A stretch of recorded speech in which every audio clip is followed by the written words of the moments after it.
Case scenario: a 55-year-old female with 2 days history of right upper quadrant pain and epigastric pain radiating sometimes to the back and to the tip of the shoulder, presents to the emergency room complaining of pain being constant in the epigastric region, and she notices that her sclera have become yellow, and she notices that her urine has become dark, and she notices that her stool have become pale clay color. All right? Patient says that last night she started spiking fevers and felt cold with rigors and chills. On arrival, she had a temperature of 102 degrees Fahrenheit. White cell count was 18,000, and LFTs showed a total bilirubin of 12 and a direct bilirubin of 8 with alkaline phosphatase of 300. All values are abnormal, suggesting what type of jaundice? Obstructive jaundice. The next appropriate test in working up the diagnosis of this patient's condition is, number 1, an ERCP. Number 2, a percutaneous transhepatic cholangiogram. Number 3, an ultrasound. And number 4, a CT scan of the abdomen. Ultrasound is the first step in all patients with biliary disease problems. An ultrasound was done. It shows gallbladder filled up with gallstones, intrahepatic duct dilatation. Common bile duct is 9 millimeters in size.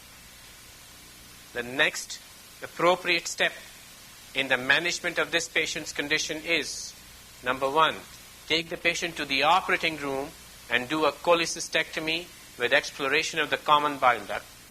Number 2, patient should be resuscitated with IV fluids, IV antibiotics, and close observation only. Number 3, patient should be started on IV hydration, IV antibiotics, and an urgent ERCP requested. Number 4, patient should get a percutaneous transhepatic cholangiogram and a biliary drainage procedure.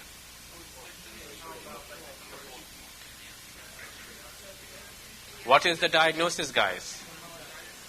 It's cholangitis. What are the 3 classical features of cholangitis? Abdominal pain, fever, jaundice. These 3 signs are called Charcot's triad. These 3 signs are called Charcot's triad. Cholangitis presents as Charcot's triad. It's a potentially fatal condition. Obstructed biliary tree with fever and sepsis is a potentially fatal condition. It's a true emergency. You can't sit on it. The treatment is not simple IV antibiotics and IV hydration like you would do for an acute cholecystitis. It's not obstruction of the gallbladder, it's obstruction of the biliary tree. The common bile duct is 9 millimeter. That's abnormally dilated. Normally it's less than half a centimeter. It's more than that. Okay? So the next appropriate step will be to put the patient on IV hydration and antibiotics and arrange for an urgent ERCP for decompression. You call the GI fellow for an urgent ERCP at 2:30 in the morning. The GI fellow suggested that he would arrange for an ERCP first thing in the morning at 8 o'clock. Please keep the patient NPO. During the course of her admission during the night, the patient deteriorated. Her pulse rate went up to 150. Her respiratory rate went up to 40 a minute. And her white cell count jumped up from 18,000 to 25,000 in spite of being on adequate antibiotic therapy. She started having rigors and chills, and after that her blood pressure began to drop. Her blood pressure was maintaining around 85 to 90 systolic now. In the past few hours, you notice that her hourly urine output dropped from 45 cc's an hour to 15 cc's on average. When you visited her on the bedside, she was lethargic and confused and was not fully with it and was getting worse with every passing hour. What is the next appropriate step in the management of this patient's condition? Number 1, patient should be rushed to the operating room for cholecystectomy and drainage of the biliary tree. Number 2, ask the interventional radiology to do a percutaneous transhepatic cholangiographic decompression of the biliary tree. Number 3, ask the ERCP specialist to come stet to save the life of this patient. And number 4, patient should be admitted to ICU for critical care management only. What is the diagnosis now? This is cholangitis or not? What has happened to cholangitis? The Charcot's triad has progressed to Reynolds pentate. Thank you. That's what I wanted to hear. Once you have the Charcot's triad, that basically means high bilirubin or jaundice. Number 2 is fever. And number 3 is pain. If you don't decompress it, then you add hypotension and mental changes. And that becomes Reynolds pentate.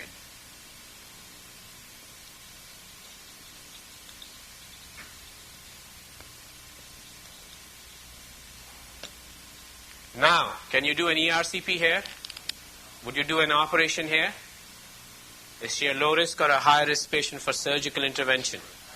It carries a very high mortality and morbidity no matter what you do in terms of ERCP or in terms of, no matter what you do, your mortality is high. The safest bet here, the least you can do, is to do a percutaneous transhepatic cholangiogram, which means under local anesthesia and ultrasound control, you identify a dilated biliary radicle and you catheterize it by a needle and you put your catheter through it. It will decompress the biliary tree and all the pus will drain out. That will take her over from this immediate life-threatening sepsis and will make her available for more definitive procedures in a more elective settings later on, which means once you have treated her and decompressed it, she must be shifted to ICU for a critical care management. Most of these patients are so sick that you have to intubate them, float a Swan-Ganz catheter because they are in septic shock from endotoxemia, and you treat them for sepsis. And after a few days, they recover because now your biliary tree is decompressed. And eventually, within the same setting, after she has fully recovered, before she goes home, she gets the gallbladder out. You are not allowed to discharge any patient home who presents with gallstone complications without removing the gallbladder. May it be gallstone pancreatitis, may it be cholangitis, may it be obstructive jaundice. Any one of these complications are not going home till they have their gallbladders out after acute emergency is treated. Cholangitis is no exception to this important rule. A patient is a 40-year-old male who has gallstones and presents with obstructive jaundice without cholangitis. His nature of his jaundice is confirmed both biochemically, and a sonogram reveals a common bile duct dilated to 1 centimeter. What is the standard of care in current management of gallstone disease with gallstones within the common bile duct? Choices are, number 1, do an open cholecystectomy and a T-tube cholangiogram. Number 2, do a laparoscopic cholecystectomy and a laparoscopic exploration of the common bile duct. Number 3, do a preoperative ERCP followed by laparoscopic cholecystectomy. Number 4, do a laparoscopic cholecystectomy followed by postoperative ERCP. 3 is the right choice. 3 is the right choice. Before surgery, clear the ducts. That's the principle. By ERCP. ERCP is the standard of care for common bile duct stones. Before 1980, it used to be open operation. Since that time, ERCP has become widely available and has now become the standard of care in treating gallstones in the common bile duct. So if you know there is a gallstone, preoperatively, you should subject your patient for ERCP first, followed by a lap chole in the same admission. Okay? So ERCP is diagnostic and therapeutic. It will drain the biliary tree, it will clear the stones, and then you can do a cholecystectomy. Why not do a lap cholecystectomy followed by ERCP? What's wrong with this protocol? Because you do a lap cholecystectomy and you subject the patient for ERCP, and the ERCP fails to retrieve the stones, fails to do a sphincterotomy, fails to clear the ducts. Then what do? Take her back to the OR. Double operations, double anesthesia, double risks. Wrong philosophy. Right philosophy is give them a shot. ERCP is 90 to 95% successful in removing the stones. In a minority, it may not be. In that case, patient is going to the OR, you do a one shot, everything clear. If you can't get the stone out through ERCP, you may have to do a laparoscopic common bile duct exploration, or even an open, old-fashioned open exploration of the common bile duct. Okay?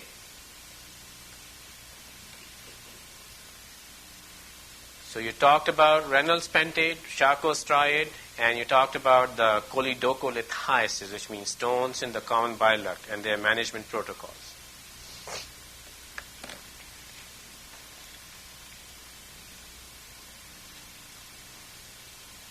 And we did the differential diagnosis, we did the HIDA scan study, and we did the discussion. And we have done all these differential diagnoses. The next we are going to do is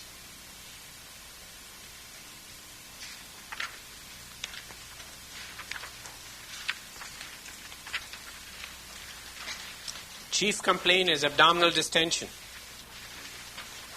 It is a history of a 65-year-old man who comes to the emergency department complaining of abdominal distension. The patient has been in his usual state of health, but in the last 2 weeks has had a sense of fullness in his lower abdomen. Yesterday, he stopped passing gas, did not have any bowel movement, and became markedly more distended over the course of the night.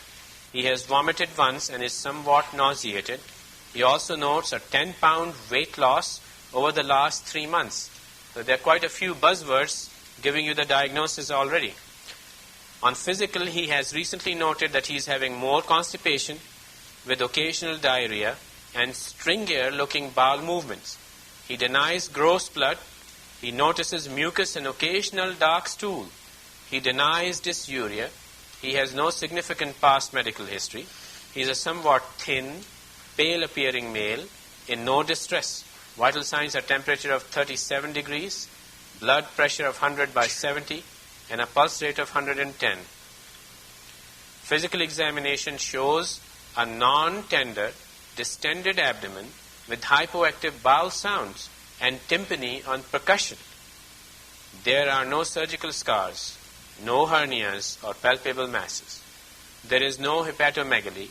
Rectal exam shows that the vault is empty with no stool available to goac. What have we got here? There are so many buzzwords. He is an elderly male. He presents with history of abdominal pain, abdominal distension, constipation. But in the long term, he certainly has an acute obstruction somewhere in the belly, which is distended and tympanetic. If it's tympanetic, it means filled with gas. Where do you fill the gas? Mostly in the large bowel. So it seems like it's a large bowel obstruction. But look at the buzzwords. There's so many ways one can have large bowel obstruction. But look at the buzzwords. He's giving you the diagnosis in his physical and history. He says that he has altered bowel habits, the altered caliber of the stools, bleeding per rectum, and weight loss. You got features suggesting of neoplastic process going on slowly over the months. And now that neoplastic process has extended so much that it has caused obstruction of the lumen of the bowel. Where do you suspect the bowel obstruction is? On the left side or the right side? Left side. The left colonic lesions present with obstructive symptoms. Right colonic lesions present with non-specific symptoms of abdominal pain, cramps, diarrheas, and usually anemia and lethargy and anorexia. Non-specific, diffuse kind of vague kind of presentation. You can't put your hat on it. These right-sided lesions like a cecal cancer will not present with obstruction. They'll present with anorexia. They'll present with weight loss. They'll present with microcytic hypochromic anemia. And they will not have any altered bowel habits, so to speak. Left-sided will have a more definite altered bowel habits history. Stools caliber will change. Thin stools, pencil-thin stools or string-looking stools. They may have more obvious signs of blood in the stool, altered blood or bright red blood, depending upon the level. And they all in common will have weight loss. So be very careful with this, diagnosis between right side and the left side. It's the left-sided colon that gets obstructed. It's the right-sided colon that presents with vague symptoms. That's the first thing you have to know. The second thing you have to know is if they give you this case scenario and they ask you the diagnostic modality of choice, not what's the next step in the diagnosis, but the diagnostic modality of choice, the gold standard of diagnosing a case like that, what will be your choice? Number one, barium enema. Number 2, gastrographin enema. Number 3, colonoscopy. And number 4, a CT scan of the abdomen. Which one will you choose from? Colonoscopy is not only, it's diagnostic. You not only see the lesion, you can biopsy it and confirm the pathology. Now, in this case, if I tell you that the obstruction is in the large bowel, mostly on the left side, and this is how it's going to look.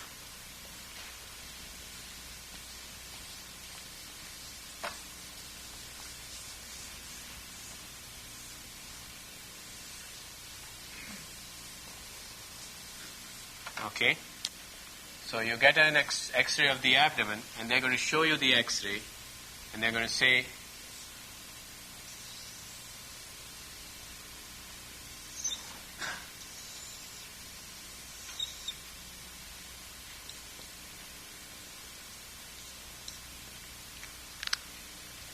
so the X-ray shows a hugely distended colon filled with gas with a sudden cut-off point at the splenic flexure. And some fluid levels, air fluid levels in the abdomen, but no gas in the rectum. Absence of gas in the sigmoid colon or rectum is abnormal. That's where the flatus is reserved to be released at socially appropriate moments. That's the function of the rectum. That is the function of the rectum. They reserve the fecal matter. It's a reservoir. It has a compliance. It is a reservoir for feces and flatus to be reserved, to be released at socially appropriate moment. Okay? Now, if you don't have any flatus in the rectum, it's not physiological. It's non-physiological, which means there's obstruction. So the entire colon is filled with gas, with a cutoff point with no gas distally in the sigmoid or in the rectum is non-physiological. It is pathological. Now, the differential diagnosis of such a situation, purely on the basis of the abdominal X-ray, is a large bowel obstruction secondary to a mass, or diverticulitis, or causing with colonic obstruction from diverticular stricture, or more importantly, a pseudo-obstruction of the colon called Ogilvie's syndrome. And the fourth possibility is colonic volvulus. However, the loop of the colon looks quite different in colonic volvulus, particularly the sigmoid volvulus.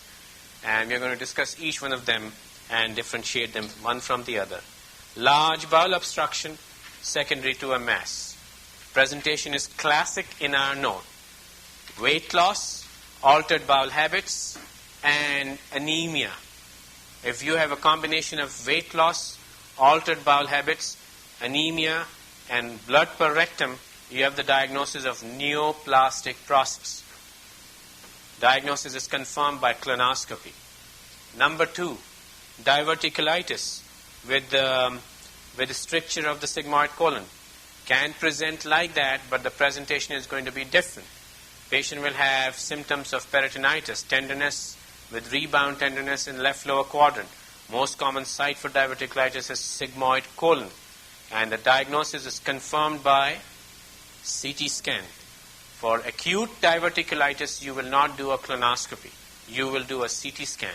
CT scan will show you the phlegmon of the sigmoid colon. After 2 weeks of IV antibiotics and bowel rest, you can do a colonoscopy if the diverticulitis resolves, but not before that. Why do you have to do a colonoscopy on diverticulitis once the CT scan shows you a phlegmon? Isn't that enough? CT scan will not differentiate perforated diverticulitis from a perforated sigmoid colon cancer. So whenever you embark upon doing investigations for diverticulitis of the sigmoid colon, always have to have a differential diagnosis of carcinoma, perforated carcinoma of the sigmoid colon, right on top of your agenda. So you must always do a colonoscopy after the acute attack of diverticulitis settles down. Right? The third scenario is very interesting, pseudo-obstruction or Ogilvie syndrome. You know what is Ogilvie syndrome? How do a patient with Ogilvie syndrome will present to you? By and large, Ogilvie syndrome is a disease of the elderly. Old people have it. And it doesn't happen out of the blue. There are predisposing factors. And it's rather acute in onset. You see it in the old people who have sustained a fracture anywhere in the body, an injury or a trauma, fracture of the hip, fracture of the vertebral column, retroperitoneal hemorrhage from Coumadin overtoxicity, or upper respiratory tract infection, or electrolyte imbalances, particularly hypokalemia and hyperuricemia. These are the reasons why patients develop Ogilvie syndrome. So somebody is admitted to the medical floor. He's 80 years old, and he has been nursing a pneumonia for the past 5 days. The medical resident calls you to evaluate his abdomen because his abdomen is now distended, tense, and tympanic. He hasn't opened his bowels for past 3 days, and he is getting more and more uncomfortable from this distension because he can't breathe. Already his respiratory system is compromised from an acute pneumonia, and now he has developed this abdominal distension. Please evaluate. Now, if you see a patient like that and you order an abdominal X-ray, it would look exactly like that. Colon is distended, hugely, and a cutoff point at the splenic flexure. Classical for Ogilvie's. Differential again, is it a cancer or is it a mechanical, or is it a non-mechanical functional obstruction? Ogilvie's is the ileus of the colon. It's the functional obstruction. There is no cancer. There is no stricture. There is no anatomical problem. It's the spasm of the segment of the colon forming the splenic flexure. Why it happens, we do not understand. But it does happen. And it happens in the old people with one of the predisposing factors. And it's an acute obstruction. It can go on with abdominal distension getting so bad that the colon can become toxic and necrotic and can perforate. So it's not entirely benign and self-limiting. You ought to treat it. You ought to diagnose it, and you ought to treat it. So the board is going to ask you, how are you going to go about investigating this patient with a suspicion of Ogilvie's to rule out other problems and to treat it? What is the first step you're going to do on a picture like that? Rectal tube can't go up to the splenic flexure. The first and foremost thing you have to do is you have to do a colonoscopy or a gastrographin enema. For the boards, I would prefer colonoscopy as the most appropriate answer as the next step in the evaluation. You get the colonoscope on the bedside of this very sick old man, and you insert the colonoscope carefully and go all the way up to the site of obstruction, which we believe is at the splenic flexure. If this was truly a tumor, which this man can have because he's old and in the right age group for a colon cancer, you would identify that immediately on your colonoscopic evaluation of the colon. And you can biopsy it, and then you can treat the patient. However, if you don't find any mucosal lesion and the colon appears to be collapsed and closed at the splenic flexure, you should pass your colonoscope through it. And once it passes through it, you're basically gone into the area which is distended. And you suck out all the gas and the feces and decompress the colon. So colonoscopic decompression is your first line of management for Ogilvie syndrome. Some people will talk about gastrographin enema. If the board gives you gastrographin enema and colonoscopy, the better answer is colonoscopy. If colonoscopy is not there, look for gastrographin enema. The second thing you have to do is to understand that it's not a one-stop shopping, meaning you go in, you take care of the Ogilvies, you come out, and it's gone. It's notorious to come back. There's a recurrence rate of more than 50% in patients because Ogilvies happened secondary to pneumonia. His pneumonia is still there. He's going to get it again. So it's not uncommon to be called back by the medical resident to come back and re-evaluate the abdomen because it's getting more and more tympanic and more distended again after 24 or 48 hours of colonoscopy. The protocol states repeat your colonoscopy and decompress it one more time. However, if the patient gets recurrences again, then the third line of activity is to put the patient on neostigmine drip. Give them neostigmine.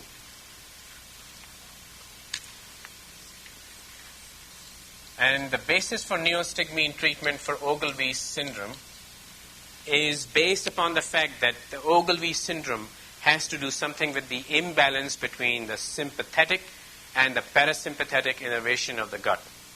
During pneumonia, during trauma, during pain in these old patients, the sympathetic overdrive causes spasm. And you need to give them parasympathetic overdrive to counterbalance for it. Neostigmine will do the trick in 90% or more people. The important point to remember giving them neostigmine is you must assure that the patient does not have arrhythmias, and you must assure that the patient should be plugged to a monitor, cardiac monitor, while neostigmine is going into the system. Because it can produce bradycardias and patient can code if you're not aware of it. But it has a very high success rate. Neostigmine has now become a favored drug for a recalcitrant Ogilvie syndrome. First try with colonoscopy. If it doesn't work out, give them neostigmine. Would you ever directly jump to neostigmine without doing a colonoscopy? Why? If there is cancer there, you give neostigmine and an obstructing cancer, like our case in point that we have started discussion on. That guy has presented with obstructing cancer. If you give neostigmine, then you will perforate the colon. Where would the obstructed colon perforate? If an obstructed colon has to perforate, which part of the colon would it? No?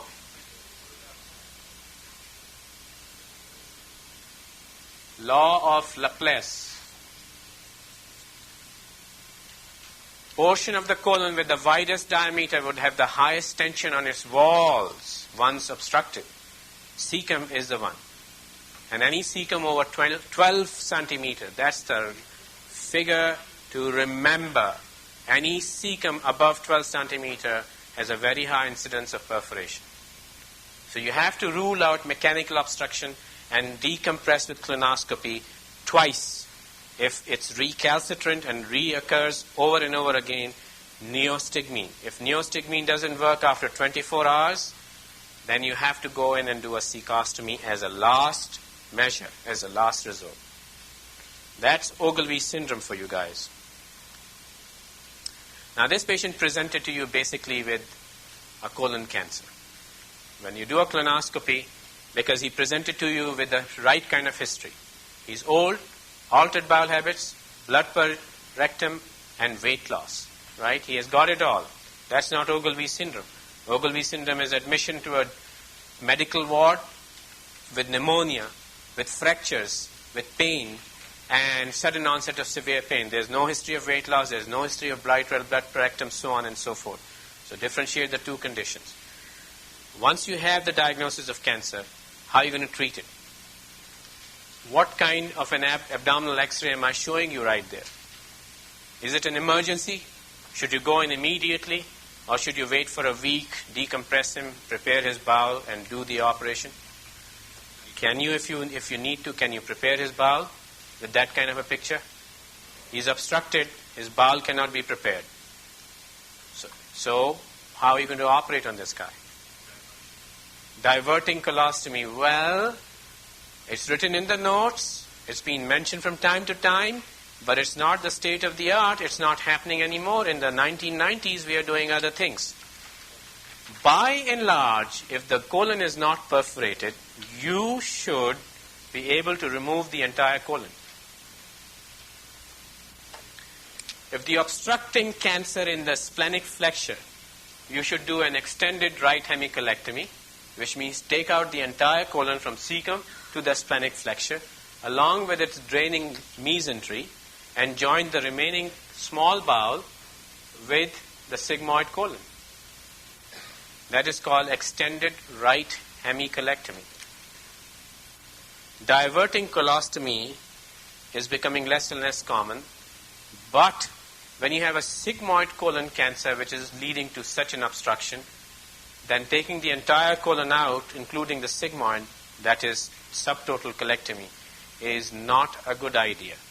In such situations, you can do a Hartmann's procedure, which means you resect the colon with cancer in it, and you bring out the proximal colon out into the skin as a colostomy, and leave the rectum over soon inside the abdomen. After about 6 weeks to 3 months, go back and join the colon with the remaining rectum. That is called Hartmann's procedure and reversal of Hartmann's procedure. Hartmann's. But for the location that I have described to you and that is present in your notes, the right choice will be extended right hemicolectomy. One shot, one stage procedure. No diverting colostomy, no double operations, no two-stage procedures. Go in, take care of the cancer with its colon distended proximal to it, take the whole thing out, join the remaining small bowel with the remaining colon. That's called extended right hemicolectomy. You can do a small bowel to colon anastomosis without a bowel prep. A colocolic anastomosis, joining the colon back with colon, or colon back to the rectum, you need colon preparation. You need enemas, you need clearance of the bowel contents before you join them.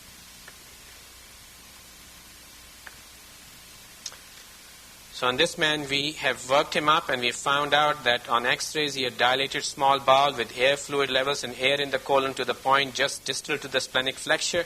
There is no air from that point down to the rectum, which was abnormal. And this patient we have discussed differential diagnosis, and we have ruled out different forms. We have ruled out diverticulitis, we have ruled out Ogilvie syndrome, and we think that this patient needs sigmoidoscopy and followed by resection.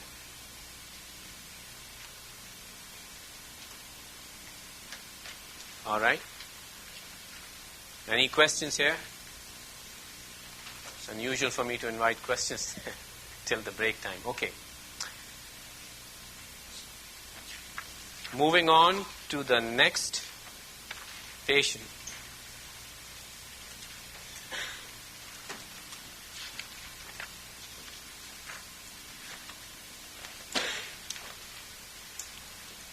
In the management of colon cancers, there's one more question that can come in your boards, and that is, surgery is one part of colon cancer management.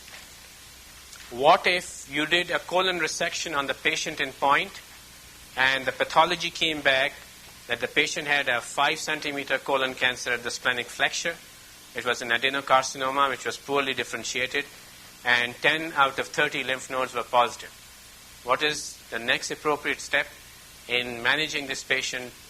Number 1, chemotherapy. Number 2, chemoradiation. Number 4, radiotherapy. And number 5, do nothing, just follow up in the clinic.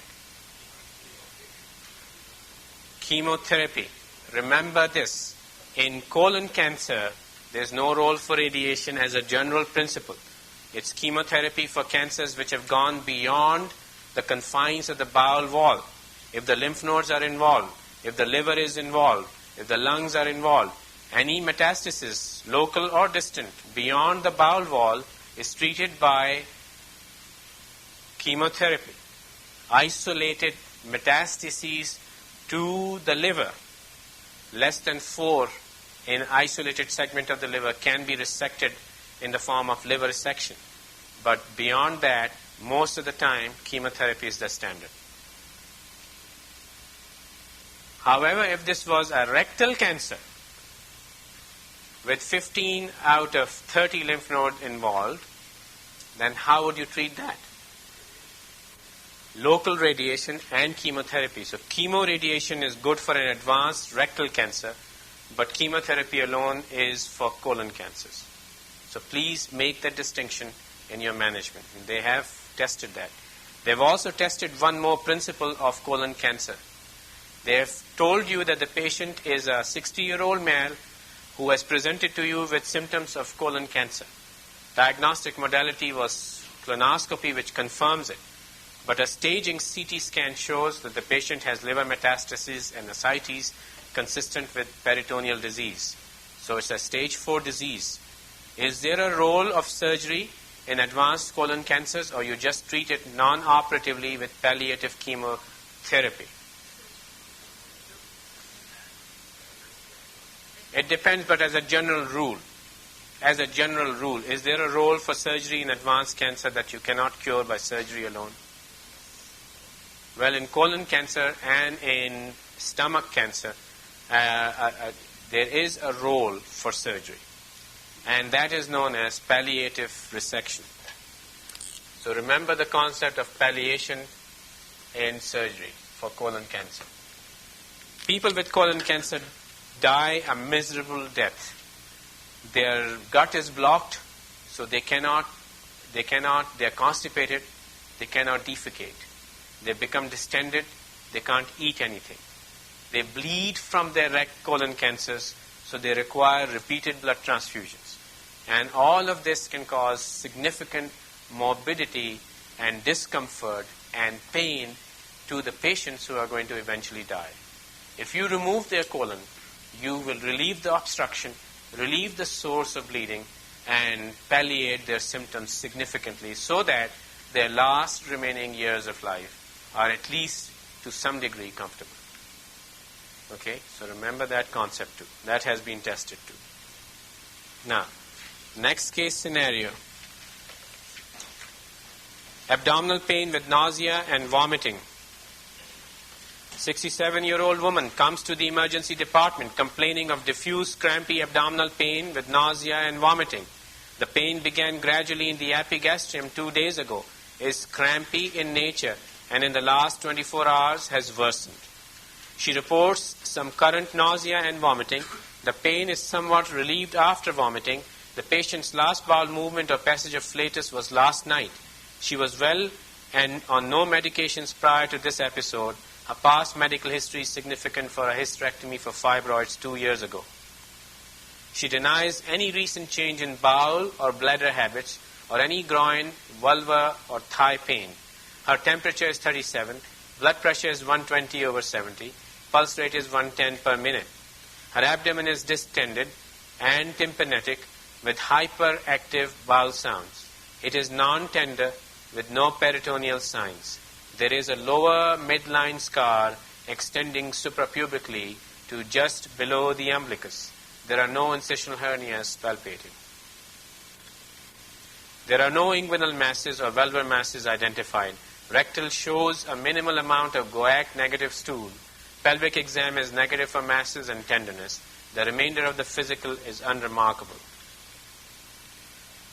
When you have features that I am going to write up here, remember this: pain, constipation,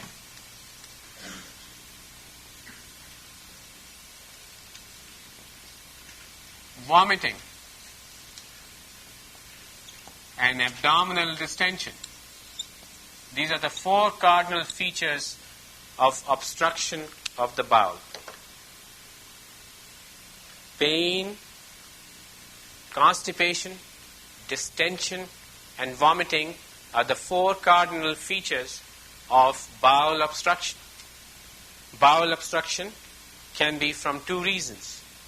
It could be functional obstruction or mechanical obstruction. Functional obstruction is called ileus, which means that the bowel is not moving, so it gets distended. And mechanical obstruction is caused by a mechanical cause, as the name implies. Functional obstruction is most commonly seen after surgery, after a laparotomy for peritonitis, or after having an infection in the abdomen. Which means that the gut does not like handling, does not like infection, and does not want to act. It goes on strike. And it takes its own sweet time to recover. How would you differentiate a functional obstruction from a mechanical obstruction? The case scenario. Patient had a laparotomy for colon cancer, had a right hemicolectomy, and post-op day number 3, she is distended, constipated, obstipated, and has been vomiting. You tried to feed her, and she vomited, and she hasn't passed any flatus. So, you do a KUB, an abdominal X-ray, and the X-ray shows diffusely dilated loops of small and large bowel with gas in the rectum. What's the diagnosis? Ileus. Very common post-operatively to have an ileus. Treatment of an ileus. Number 1, put an NG tube down and keep the NG tube on suction. Number 2, hydrate the patient and correct the electrolytes. Number 3, observe closely. Most small bowel ileus is self-limiting and resolved within a matter of few days. Alright? But if I have a case scenario that I just described to you on this lady with previous history of fibroids and hysterectomy who presents to you with 4 cardinal features of obstruction: pain, constipation, vomiting, and distension. What kind of obstruction are we talking about? Mechanical or functional? Mechanical. What is the most common cause of mechanical obstruction of the small bowel in the United States of America? Post-operative adhesions. The second most common cause is internal and external hernias. Now, when I'm going to show you an abdominal X-ray, what are you going to see in an abdominal X-ray on a patient with mechanical obstruction? You're going to see multiple air fluid levels and no gas in the rectum. So dilated small bowel, collapsed large bowel with little or no gas in the rectum is a mechanical obstruction of the small bowel from adhesions in this case. The treatment in the case I have mentioned for small bowel obstruction is what? I give you the choices. Patient should be resuscitated with an NG tube decompression and taken to the OR for exploration. Number 2, patient should be put on NIL-PO, IV fluids, NG tube to suction, and serial abdominal examinations and serial KUBs. Number 3, patient should have an upper GI endoscopy and decompression of the small bowel. Number 4, patient should have colonoscopy to rule out colonic obstruction. And number 5, patient should have CT scan of the abdomen as the first line of investigation on admission to the hospital.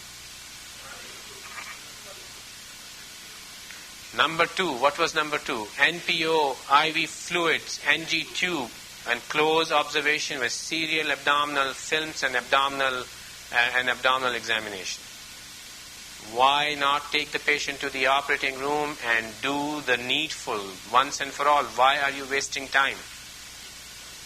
Sorry? Because you want to give her a chance to open. Okay? So that brings me to the classification of small bowel obstruction into 2 groups. Partial obstruction or complete obstruction. Or you can say simple obstruction and complicated obstruction. Complicated. Simple or complicated obstruction. Simple obstruction means what? It is simple to understand. And complicated means what? Is it complicated to understand? That's not what it is. Simple obstruction by definition means that there is no evidence of peritonitis on presentation. This patient presents with signs of obstruction, which as we know are 4. Pain, constipation, vomiting, and abdominal distension. But on clinical examination, the abdomen is soft, non-tender, there is no leukocytosis, and there is no fever. When you have no evidence of infection or peritonitis, the obstruction is simple. And the treatment should be try and resolve without surgery.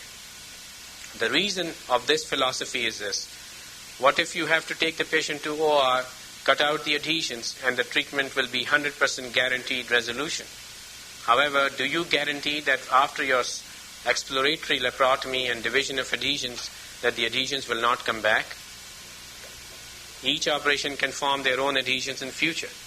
So try and avoid surgery if you can on mechanical obstruction from adhesions by treating them first with nasogastric decompression and with nasogastric decompression and IV hydration and close observation.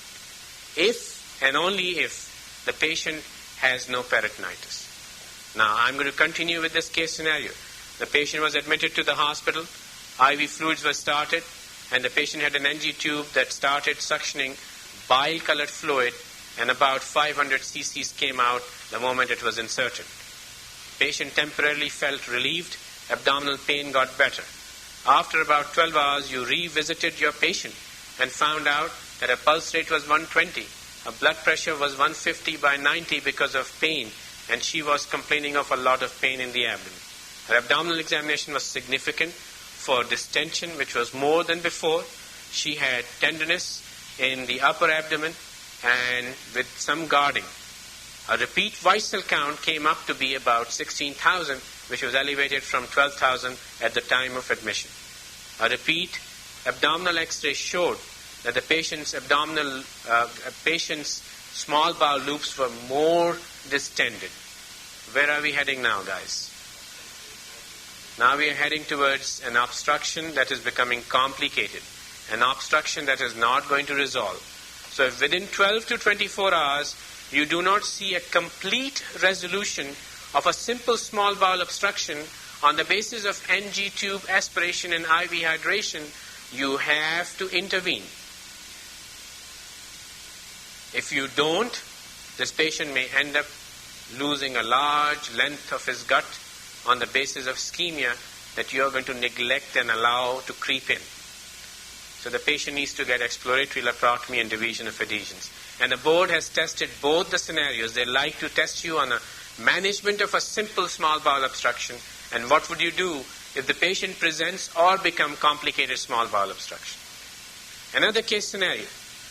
A 45-year-old male presents to you with a hernia in the right groin, an associated 4 cardinal features of small bowel obstruction, pain, constipation, vomiting, distension for 24 hours. He states that he could always push the hernia back before, but for the past 24 hours he has not been able to do so, and the pain in the groin is getting worse. On physical examination, you confirm that he has a hernia in the right inguinal region, which is tense and a little bit tender. Abdomen is distended with hyperactive bowel sounds. An abdominal X-ray confirms multiple air fluid levels with no gas in the rectum. However, the abdomen may be tense, but it's minimally tender. White cell count is only 10,000. Okay? Pulse rate is 80 and the blood pressure is 120 by 80. So in a situation like that, where the patient presents with a stable small bowel obstruction, with no signs of strangulation and gangrene, with no leukocytosis or peritonitis, what is the next appropriate step in the management of this patient's condition? Number 1, patient should be head down tilt to spontaneously reduce the hernia and send him home. Number 2, patient should have an NG tube, IV fluids, close observation. Number 3, patient should be taken to the OR and repair of the right inguinal hernia done. And number 4, patient should get a CT scan of the abdomen done to rule out any occult cause of obstruction. What kind of an obstruction is this? Simple or complicated? So why don't you treat it the same way as you would post-op adhesions? Because in post-op adhesions, you cannot guarantee that after your surgery they are not going to come back. So you're going to avoid surgery unless it becomes a complicated obstruction. But here, what is the cause of obstruction? The principles of adhesions don't apply to obstruction from a hernia. Once a hernia obstructs the small bowel, the treatment is repair the hernia. Please appreciate the difference between two types of small bowel obstruction in two different people, two different etiologies. Similarly, if somebody comes to you with a gallstone ileus, as I mentioned in the last vignette, the patient had air in the biliary tree, no previous hernia, no previous scars, no previous surgeries, and no external hernias visible, you're not going to treat that patient with NG tube, IV hydration, and observation. That protocol only applies for post-operative adhesions alone. If you have gallstone ileus, the treatment is surgery. Remove the gallstone which is causing the obstruction. You don't treat any other cause of obstruction expectantly except two. Functional, which means ileus, and number two, post-op adhesions which are not complicated. Those are the only two types of obstructions of small bowel that are treated expectantly. Any other cause of small bowel, whether it is due to cancer, stricture, or external or internal hernias, need to be taken into the OR for laparotomy.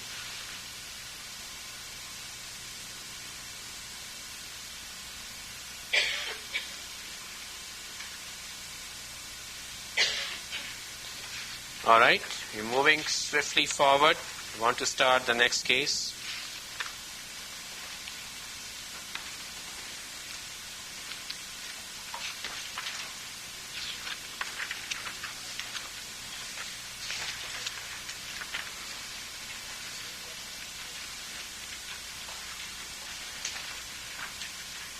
Irregular heartbeat and severe abdominal pain.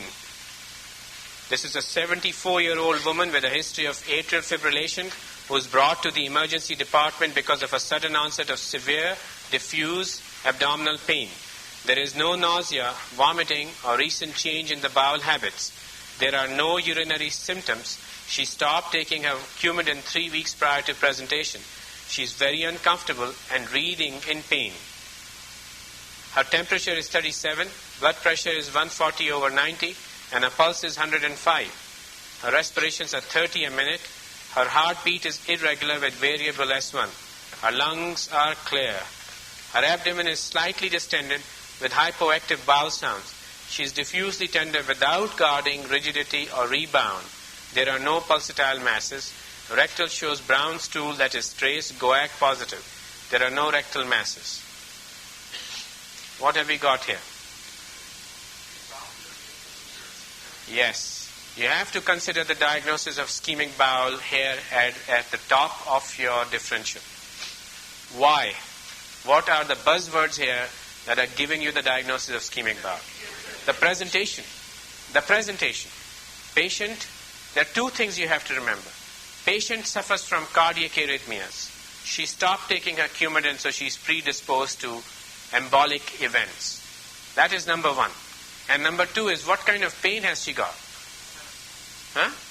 Well, it's sudden, diffuse, and it's extreme. She's wreathing in pain. You know the meaning of wreathing?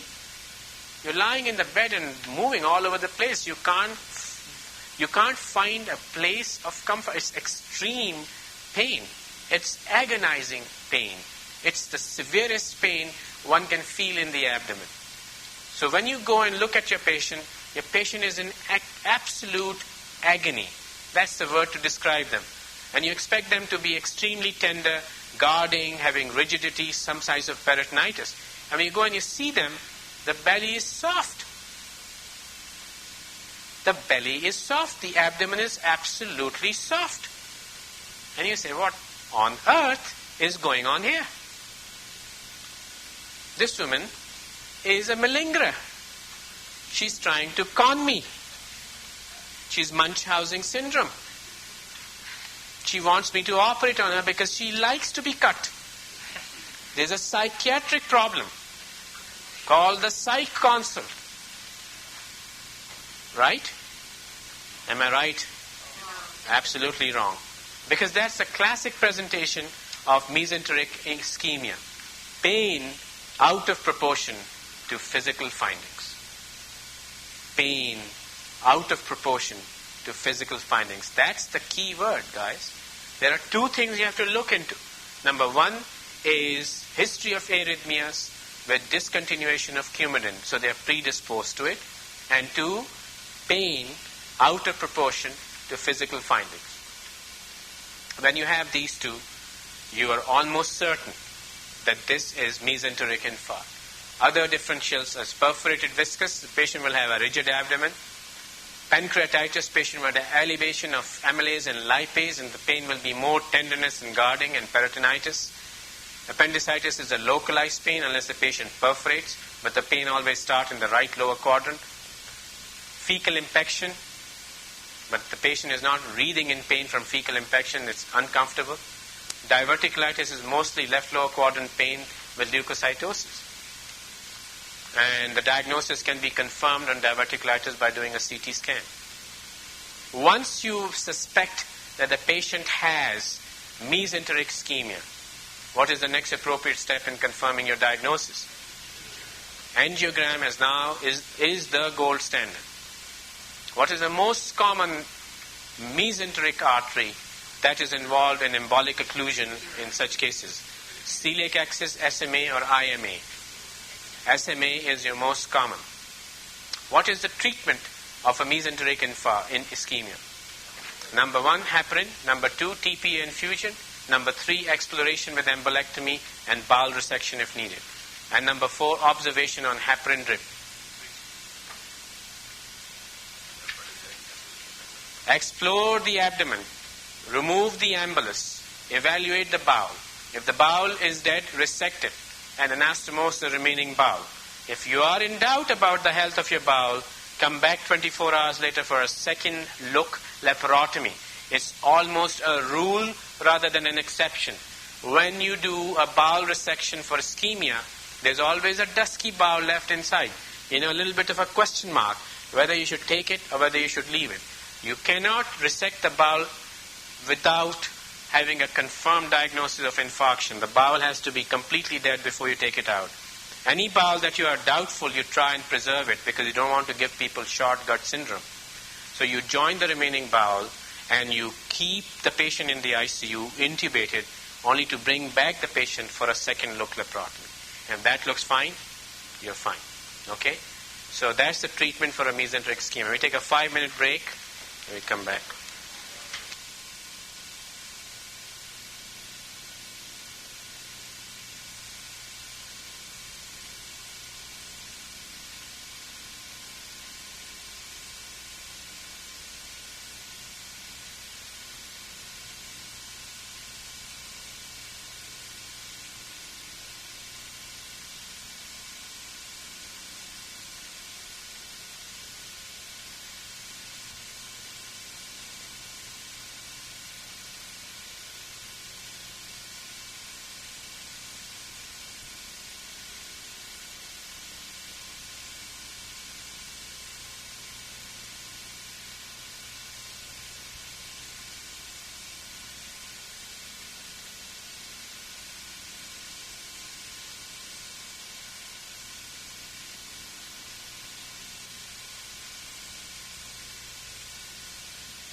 Connection with the ischemic bowel, the other question that can occasionally arrive would be a case scenario of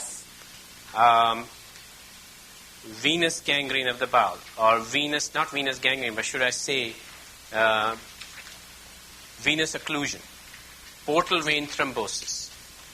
When you have a question on portal vein thrombosis, these patients are usually, they present with vague abdominal discomfort and occasional diarrheas, and that can go on for days or weeks. It's not that acute.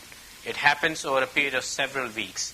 What happens is these patients develop venous thrombosis in the portal venous system, because what is the most common cause of thrombosis of the portal vein? Spontaneous thrombosis of the portal vein leading to congestion of the bowel, presenting with abdominal pain. Most common cause is hypercoagulation disorders. Protein C, protein S deficiency, antithrombin 3 deficiency, and factor 5 laden. Most common out of these is factor 5 laden, which is a resistance of the blood system to be fibrinolized by the blood's own fibrinolytic mechanism. Okay? Now that's beyond your step 3, but remember that when you get portal vein thrombosis, the diagnosis is not usually based on an angiogram. It is based on CT scan of the abdomen. CT scan of the abdomen will show you the portal vein thrombosis better than any other investigation. And the treatment of portal vein thrombosis is, when the patient presents to you, classically they'll present with bloated abdomen, diarrheas, malabsorption, intermittent abdominal pains. As long as they don't have any peritonitis or venous gangrene, treat them with anticoagulation after working them up for the underlying hypercoagulable state. They need to go on heparin followed by Coumadin lifelong. Okay? Only those portal vein thrombosis patients will require surgery if they have developed gangrene, which means they present to you with peritonitis. As will be written in your notes. All right. Now we are going to move on with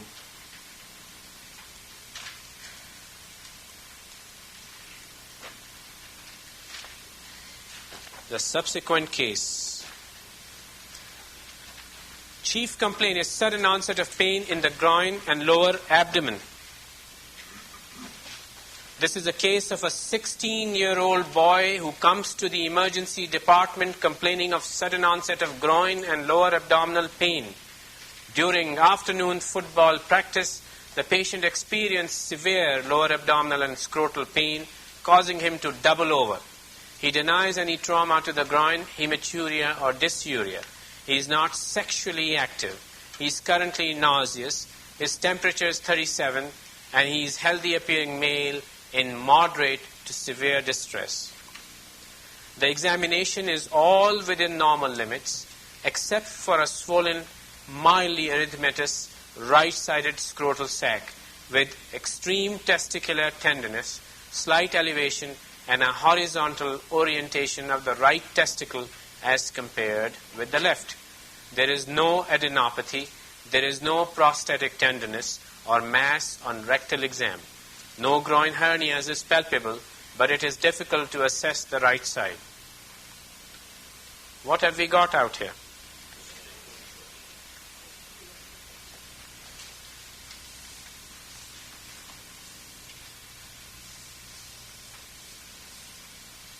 Patient is a teenager, male, healthy, no previous problems, not sexually active, who comes to you with sudden onset of severe pain in the groin and lower abdomen and the scrotum.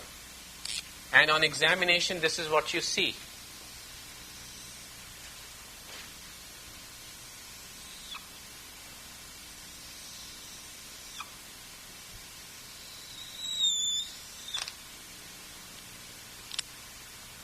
Once you have in a teenager testicular pain, the first flag should be raised. Is this testicular torsion?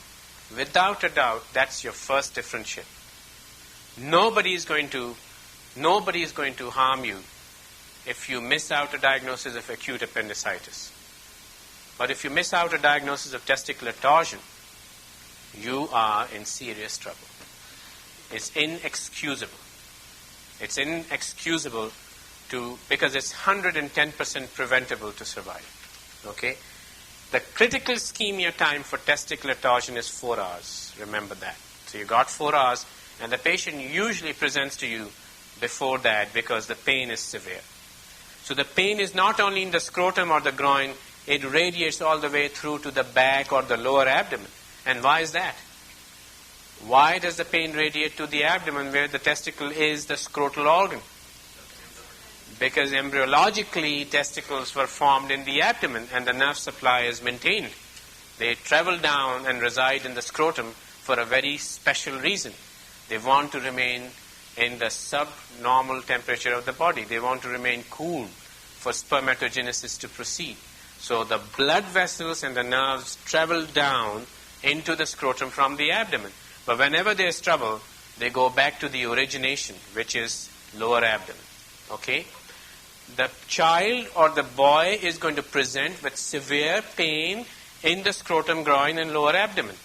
He may vomit even. And the affected testicle will be lying horizontally and in elevated position. Mostly the testicles lie in the vertical axis. This testicle will be lying in the horizontal axis. The overlying skin may or may not be edematous, red and tender. But examining this testicle is very difficult because of pain and tenderness. The next appropriate step in the management of this patient's condition is, number one, patient should get a sonogram of the testicle immediately. Number two, do a duplex study of the testicle and its cord. Number three, do a radionuclear study of the testicle. Number four, patient should be taken to the OR for exploration of the testicle. And number five, patient should have untwisting of the testicle under IV sedation in the emergency room. And number six, patient should get urine analysis and urine for culture to rule out UTI and epididymoorchitis. Majority is right. Take the patient to the operating room. When you have a clear-cut case like that, high-lying, horizontally lying testicle, high-lying testicle with tenderness and acute pain, patient should go to the operating room for exploration. Out of the tests that I described to you, ultrasound, duplex, radionuclear scan, which one of these three tests is most sensitive to pick up a torsion of the testicle? No. No? Radionuclear scan is the final, most sensitive test, because if the radionuclear scan shows positive perfusion of the testicle, you know it's not torsion. But it takes a couple of hours to do it. You usually don't have time to do it, and so it's pretty much useless in acute settings. So once you have a testicle torsion, it's a clinical diagnosis. By and large, you should take the patient to the OR and explore. Exploration is done through the midline of the scrotum. And the first thing you do is to go into the affected testicle and untwist it. And then reevaluate the color of the testicle. If the testicle returns to its normal color, it's viable. If the testicle goes black or remains dusky, you are worried about the outcome. Is it feasible to leave the testicle behind and let it shrivel even if it has to die? At least the patient will have some fullness in the affected scrotum and not an empty scrotum. You know, scrotums have to be full because it's, there is psychological, you have to have two testicles. That's important. Especially for children who are, 8 years old, 10 years old, and they go to school and they are both, they are with their colleagues and the colleagues tease them if they've got one testicle. So there's a psychological problem there. So should you leave the testicle behind? Say, for instance, this was an 8-year-old boy. Are you going to take his testicle out? Why? What's wrong by leaving the testicle behind which is dead? It will shrivel off and become a fibrotic nodule. What is the harm in doing that? It will form antibodies. The data has come from animals that if you leave a dead testicle in the body, then the body's own immunity forms antibodies against the spermatozoa, increasing the risk of infertility. It's an animal data, but it's applied to humans too. So once the testicle is decidedly dead, you should do orchidectomy. If the testicle is viable, you should fix it. And you should not only fix the testicle that underwent torsion, you should go to the opposite side and do the fixing of the opposite unaffected testicle as well. That is called bilateral orchiopexy. You take sutures and you fix them. You untort it and take sutures and you fix them so it doesn't happen again. So it's called bilateral orchiopexy.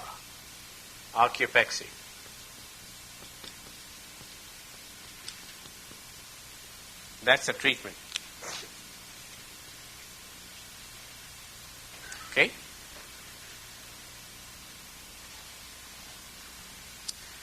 In our differential, of course, spermatic cord torsion, testicular torsion is right on top. Incarcerated hernias.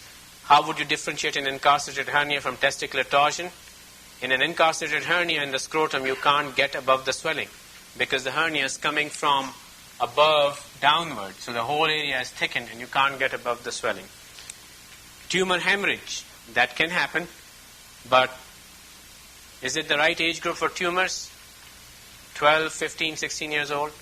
Usually not. It can be. But maximum incidence of testicular carcinomas is seen between 20 and 40. However, we have seen younger age group suffering from it too. And tumor hemorrhage is rare. It happens, but it's rare. That's why if you are in doubt, you should do an ultrasound for tumor, not for the ruling out testicular torsion. It won't tell you anything about testicular torsion, but an ultrasound can tell you whether there's a parenchymal lesion in your testicle.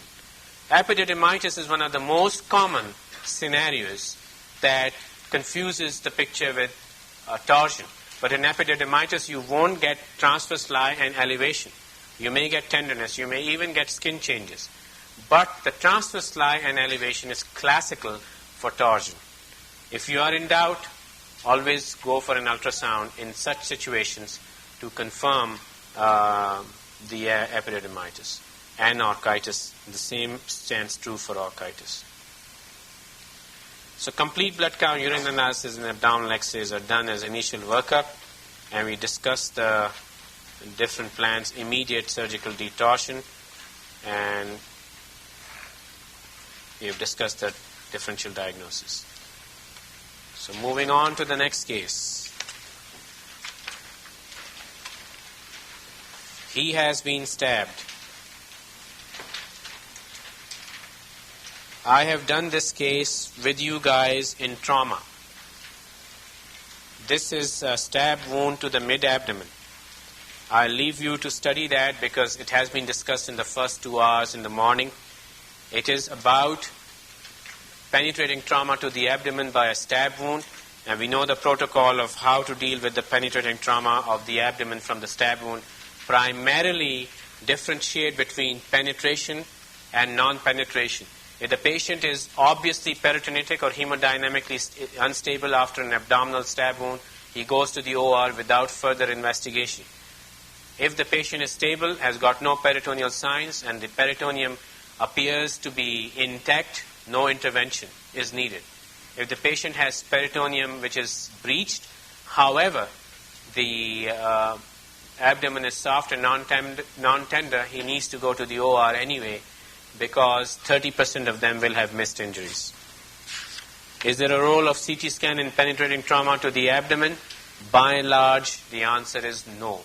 CT scan has a role in blunt trauma of the abdomen, not penetrating. So we're going to move on from this case to the next one.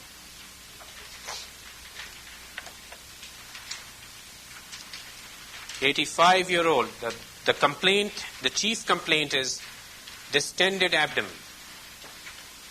History. This is a case of an 85-year-old nursing home patient who was transferred to the emergency department because of a distended abdomen. The patient suffers from Alzheimer's disease and also has difficulty walking because of osteoarthritis.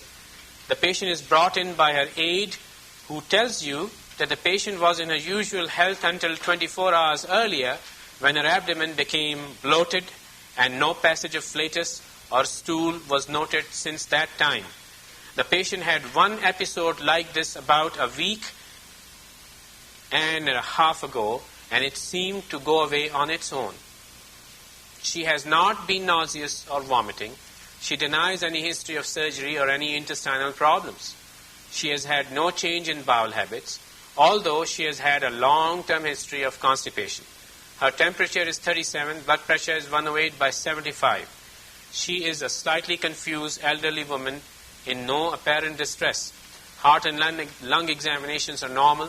Her abdomen is soft, distended, and tympanitic with paucity of bowel sounds.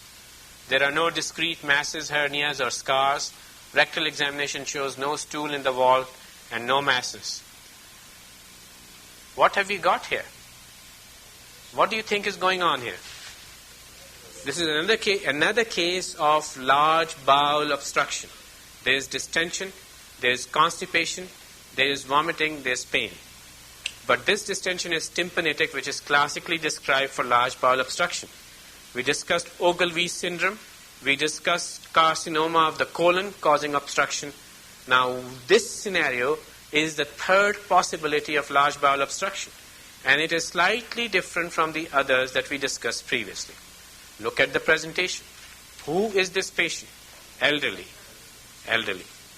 This patient has come from a nursing home and accompanied by an aide. Classical. They always come with an aide. They are mentally compromised. They have Alzheimer's disease, mental retardation, Parkinsonian syndrome, so on and so forth. This is classical. These patients are mentally impaired. And these are the very population in this country who are predisposed to chronic constipation and sigmoid volvulus. Classic. They come with an aide. They can't talk to you. The aide is giving the interview. They have a distended, tense abdomen, and they're lying in the ER. Classic. Now, the aide is going to tell you, almost always, patient has had no bowel movement for 2 or 3 days. Has not passed any flatus either, for as far as they can tell. And they say that the patient had similar episode in the past. 1 or 2 episodes similar to this in the past, where they bloated up their abdomens and then they resolved themselves. This time, it's not resolving. Classic for a sigmoid volvulus. Classic presentation. Okay? A KUB is done, and this is how it looks.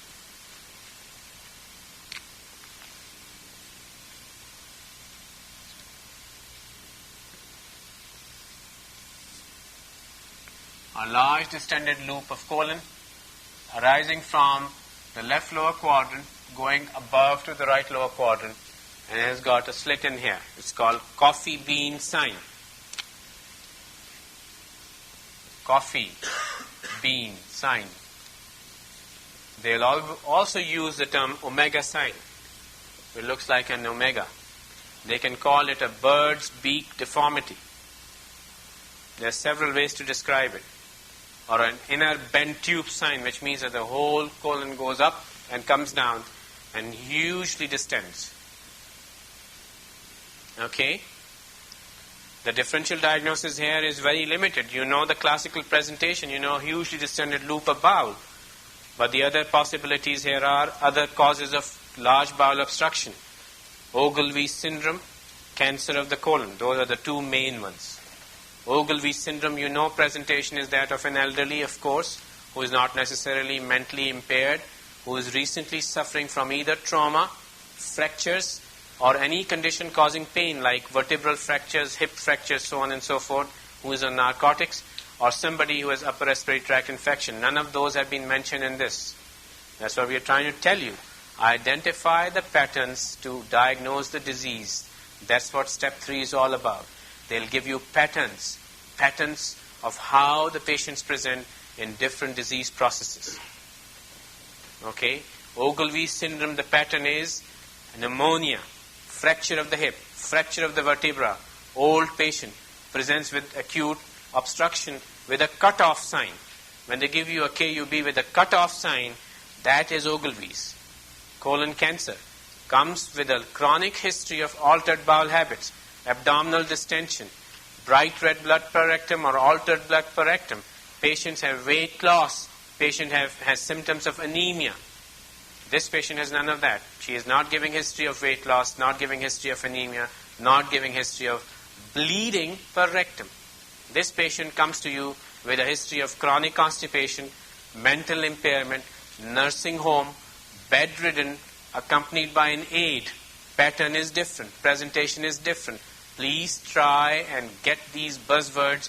Each time you read and see a scenario, you get a buzzword, you start thinking about sigmoid volvulus. These are the buzzwords. Elderly, mentally impaired, accompanied by an AD from a nursing home. History of constipation, similar episodes in the past, now not resolving. Abdomen is distended, abdomen is tympanic, but generally soft on presentation. That's your diagnosis. They will show you an X-ray. An X-ray will show you a coffee bean sign, an omega sign, a bird's beak deformity, or any one of these gives you the diagnosis. What is the next appropriate step in the management of this patient's condition? The choices that they are going to give you are, number one, do a rigid sigmoidoscopy and insertion of a rectal tube. Number two, patient should be taken to the operating room for emergent sigmoid resection. Number three, patient should be observed by putting an NG tube down, IV hydration, and simple clinical exams, Q4 hours. And number four, patient should get a CT scan of the abdomen to rule out other causes of abdominal distension.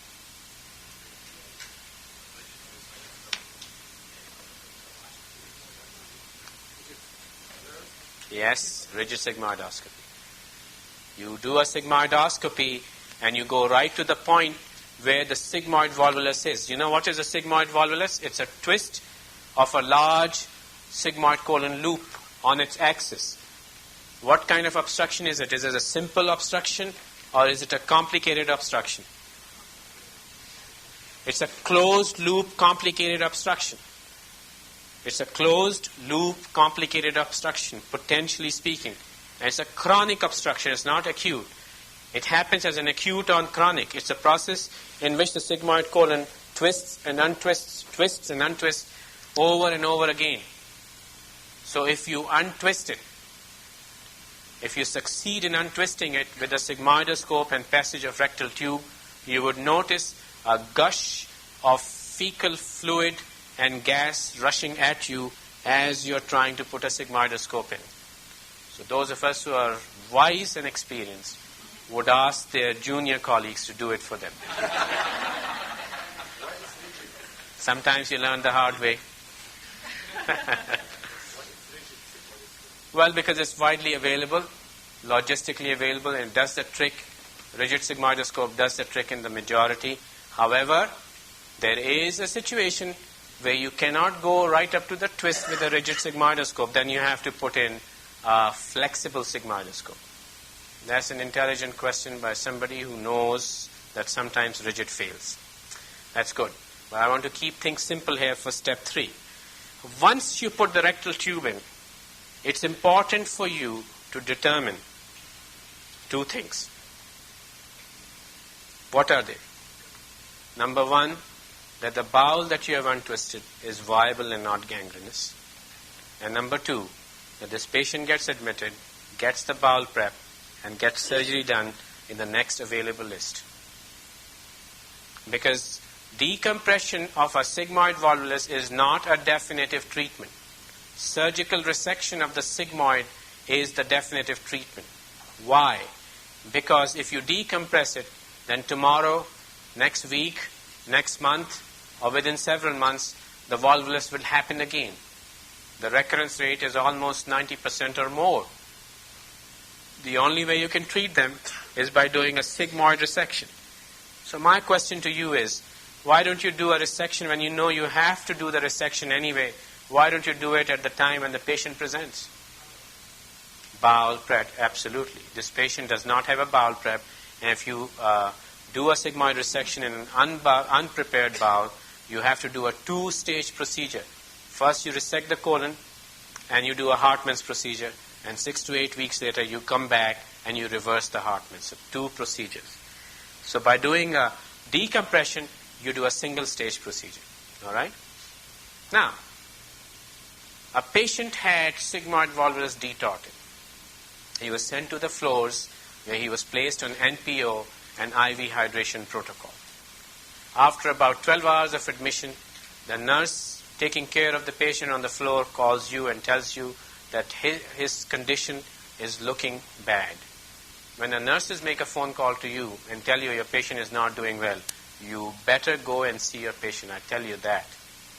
Because for a nurse to pick up an ill patient, it requires the patient to get pretty advanced in his clinical situation before she appreciates it. Okay? So when a nurse calls you, probably the horses are already out of barn. You go and see the patient and you confirm the nurse's suspicion that the patient is indeed unwell. As a matter of fact, he's too unwell. He now has a rigid abdomen with 4-quadrant tenderness and guarding. Bowel sounds are completely absent. What is the next appropriate step in the management of this patient's condition? Number 1, resuscitate the patient and take him to OR for urgent laparotomy. Number 2, do an urgent bedside colonoscopy for detorsion of the sigmoid volvulus. Number 3, patient should get a CT scan of the abdomen to confirm the cause of peritonitis. And number 4, patient should be put on an NG tube IV hydration protocol with triple antibiotics to observe the clinical course. This patient needs to have resuscitation and emergent laparotomy in the operating room. These patients then, what has happened here, you detorted a sigmoid colon which was partially ischemic and subsequently perforated while the patient was waiting to get elective repair. So you have to be very careful that when you detort the sigmoid loops, you must examine the mucosa and make sure the mucosa is viable before you sleep on this patient. There's an advantage of detorting, but with a caution. If you detort without caution, you will miss the boat. Okay. Next case.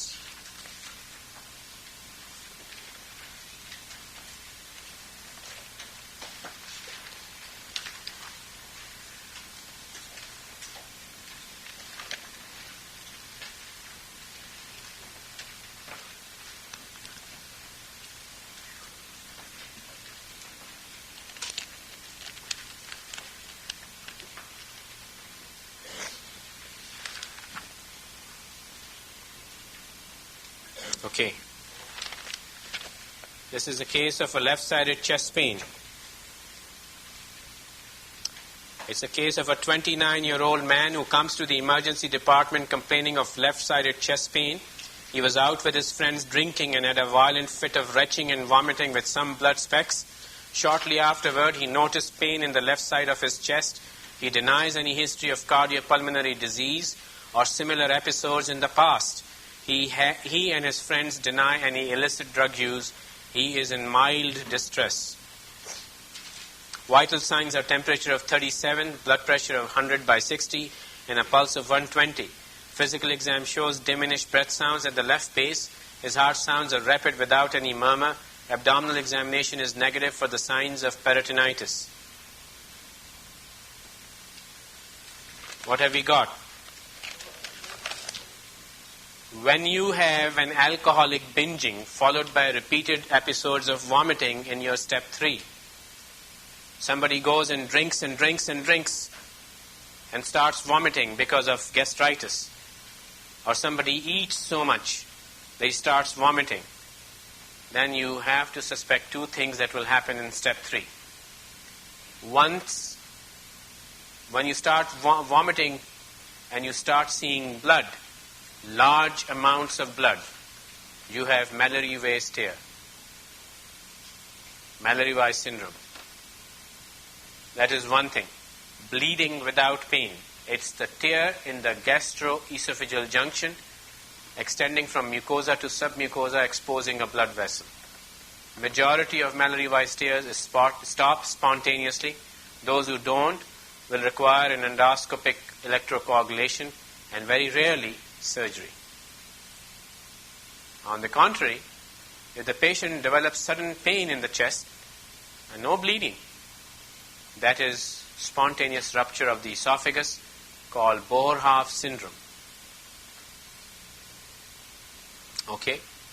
It's right there in front of you. esophageal perforation Boerhaave syndrome. These patients present with severe chest pain after vomiting from an alcoholic binge or overeating. Described by Boerhaave, who was a personal physician to the Dutch admiral in the 17th century. The admiral was fond of fine food and would eat 5 or 6 courses of meal every day. On one particular fateful evening, when he had his sumptuous meal, he felt bloated and sick.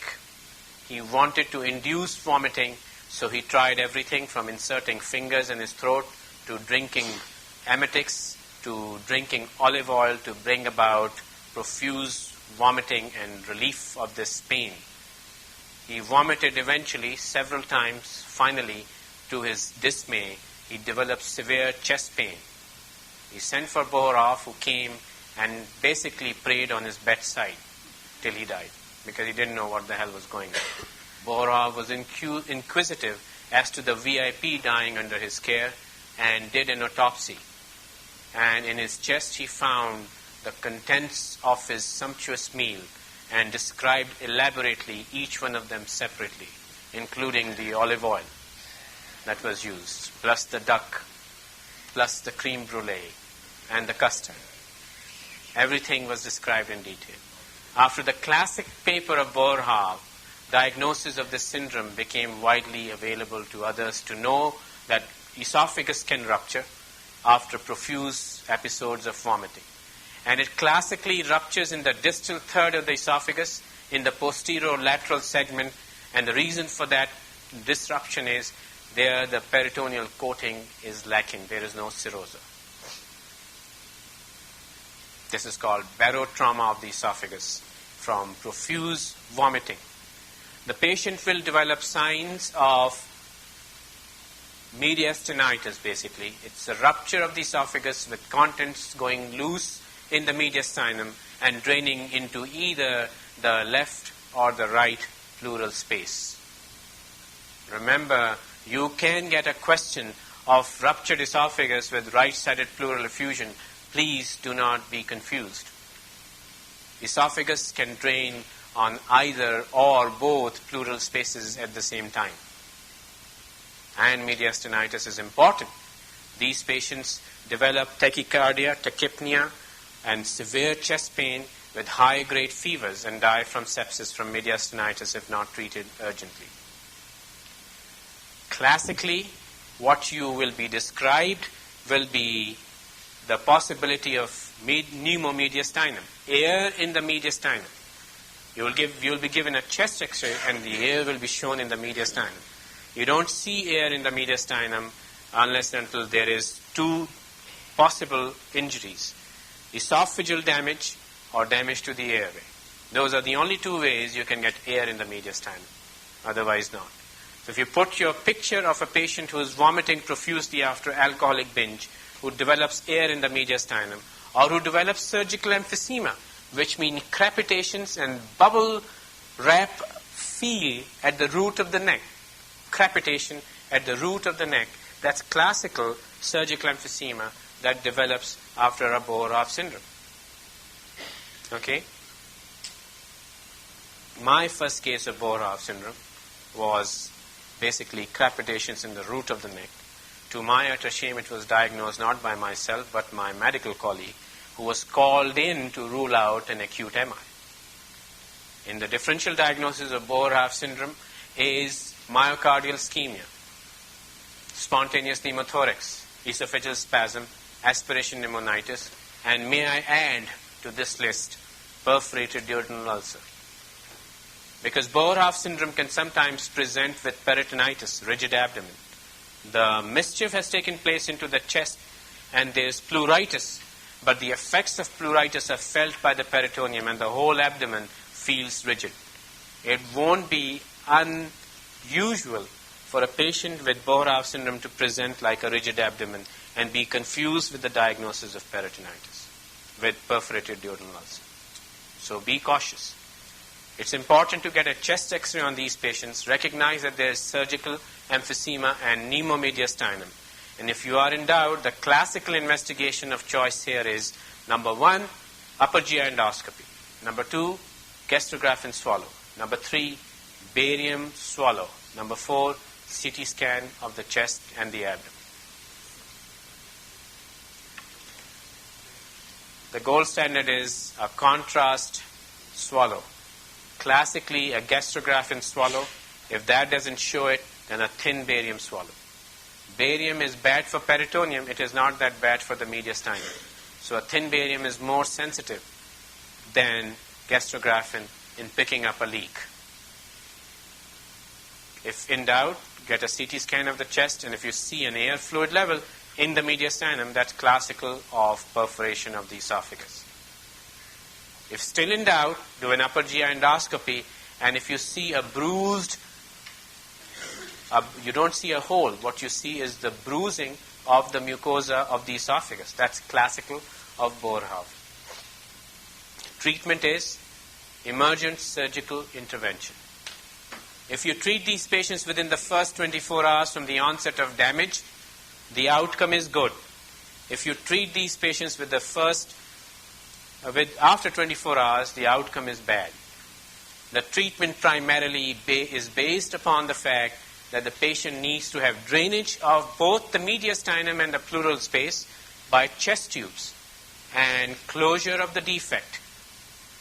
If you wait beyond 24 hours, the wall of the perforated esophagus is so thick and edematous and swollen that it will not retain your surgical sutures for closure. Your sutures will simply cut through the tissue, and then it becomes a real problem. So primary drainage of the mediastinum and the pleural space and repair of the perforated esophagus is the treatment of choice. If the patient presents late, then you divert the esophagus by doing an esophagostomy in the neck, cervical esophagostomy, which means you bring the esophagus to the neck and you make a hole in the esophagus so that all the saliva is pooled out into a bag rather than going down into the esophagus. The distal gastroesophageal junction is ligated so that the acid from the stomach doesn't reflux back into the injured area. And you drain the injured area by a mediastinal and a pleural drain, and you hope that this works. Sometimes it does, sometimes it doesn't, and the patients may die from septic complications of mediastinitis.